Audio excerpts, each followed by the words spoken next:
Interesanti fakti. Brīdis atslodzēji ikdienas straujajā ritmā. Visnošķirtākā apdzīvotā vieta uz pasaules ir Tristana de Kuņas sala Atlantijas okeāna dienvidos. Līdz tuvākajiem kaimiņiem šīs salas iedzīvotājus šķir 2430 km, jeb tikpat, cik putna lidojumā no Maskavas līdz Amsterdamai.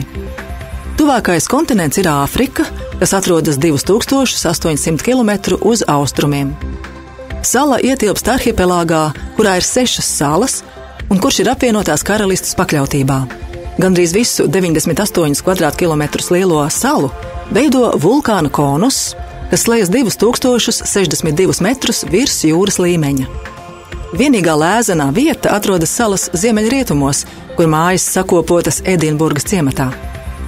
Salas iedzīvotāju saknes ir meklējamas 1816. gadā, kad Lielbritānija nosūtīja dienestā uz salu Viljamu Glāsu ar ģimeni. Pēc tam ieradās vēl vairāk vīrieši, tāpēc kāds vaļumednieks atveda 5 sievietes. Visi salas iedzīvotāji ir cēlušies no šīm 5 sievietēm, Glāsas kundzes un 8 vīriešiem.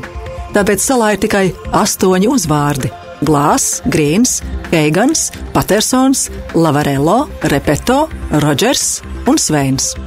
Tristana de Kuņas salā nav bezdarba. Ļaudis rosīgi uztur veikalu, kafejnīcu, skolu un 2 baznīcas. Reizi gadā salā piestāja kuģis no Svētās Helēnas salas, kas atved preces un pastu sūtījumus.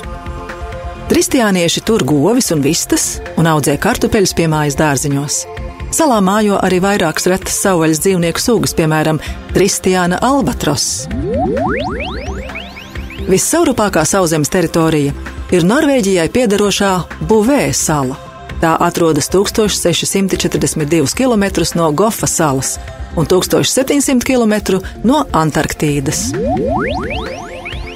Visvientuļākais koks pasaulē bija Tenerē koks Saharas tuksnesī.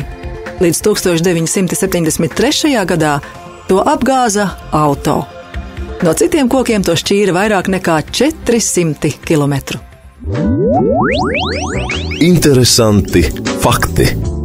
Brīdis atslodzēji ikdienas straujajā ritmā.